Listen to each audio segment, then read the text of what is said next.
2026 के बजट में पब्लिक को मिलेगी कितनी राहत? जानिए क्या हो सकता है सस्ता और क्या होगा महंगा। नमस्कार, मैं हूं साक्षी झा और आप देख रहे हैं न्यूज़ 18 का डिजिटल प्लेटफॉर्म।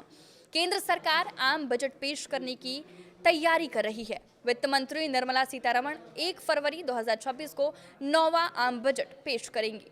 पिछले साल के बजट में केंद्र सरकार ने उपभोग को बढ़ाने के लिए आयकर में बड़ी राहत दी थी। यही नहीं, जीएसटी की दरों में कई बड़े बदलाव किए थे।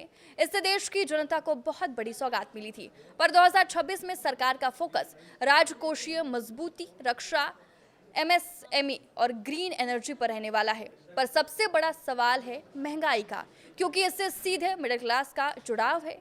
कई जानकारों का मानना है कि साल 2026 में फूड इन्फ्लेशन बढ़ सकता है। ऐसे में दाल, तेल, दूध, राशन और हरी सब्जियों के भाव बढ़ सकते हैं।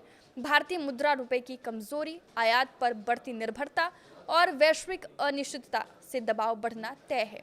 2025 के बजट में केंद्र सरकार ने महंगाई पर काबू पाने के लिए कई जरूरी कदम उठाए थे, पर इस साल महंगाई बढ़ने के आसार जताए जा रहे हैं। कई एजेंसियों का अनुमान है कि पूंजीगत व्यय बढ़ने से इंफ्रास्ट्रक्चर और एमएसएमई सेक्टर को बड़ी सौगात मिल सकती है, पर महंगाई के रूप में इसका साइड इफेक्ट सामने आ सकता है।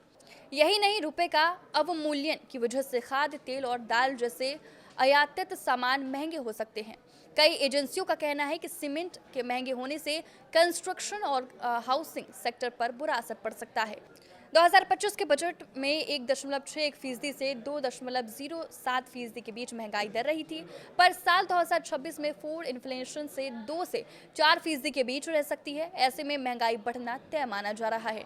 जीएसटी कट, लो फूड इन्फ्लेशन और आईटी राहत से घरेलू खपत तो बढ़ेगी, पर मिडिल ईस्ट और लैटिन अमेरिका में बढ़ते तनाव से महंगाई का नया दौर शुरू हो सकता है। 2026 वैश्विक अनिश्चितता, रुपए की कमजोरी और बजट में कैम्पेक्स बढ़ाने से मांग बढ़ेगी। ऐसे में दाम बढ़ सकते हैं।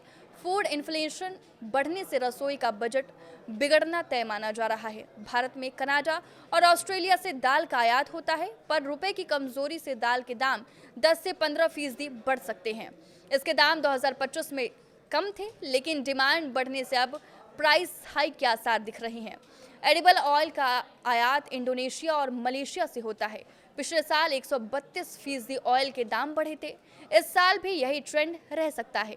दूध और डेयरी प्रोजेक्ट भी 5 से 8% तक महंगे हो सकते हैं।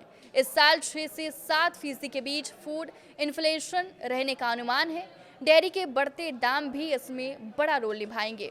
फीड कॉस्ट बढ़ने की वजह से भी डेयरी प्रोजेक्ट महंगे हो सकते हैं। चावल और गेहूं के दाम भी 4 से 6% तक बढ़ सकते हैं। पिछले साल भी चावल के दाम बढ़े थे। इस साल भी राइस इन्फ्लेशन के आसार जताए जा रहे हैं। चीनी और मसाले के भी दाम 5 से 10% के बीच बढ़ सकती है।